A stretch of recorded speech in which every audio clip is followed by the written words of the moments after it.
صباح الفل عليكم، وصباح إن في علم موجود في الحياة، وإذا طبقنا هذا العلم هناخد حاجة كويسة جدا في الحياة، والدنيا هنلاقيها لطيفة وظريفة مش معقدة ولا حاجة.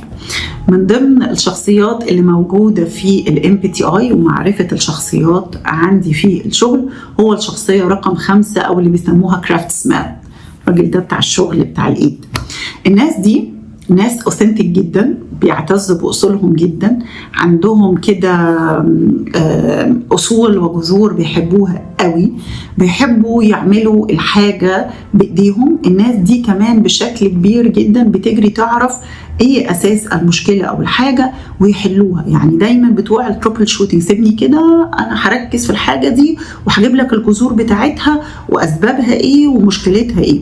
كمان بيعرفوا يتعاونوا مع الناس في حل المشكلات، مش بس بيحبوا يشتغلوا لوحدهم في حل المشكلات، لا كمان بيتعاونوا في حل المشكلات. كمان بيعرفوا يعملوا اناليتكس كويس مع التكنيكال سكيلز. خلي بالكم ان الناس دي مهره شغل ايديهم قوي، يعني من النوع اللي هو يحبوا يقفوا كده يعملوا الحاجه بايديهم. فكمان بيبقى عنده اناليتيك كويس، زائد انه بيحب يعمل السكيلز كويس. عشان كده لما بتديله حاجه في شغله ليها علاقه بالشغل الفني بيعملها وبيعملها لك على اكفأ وجه. مين احسن ناس بقى في الحته دي؟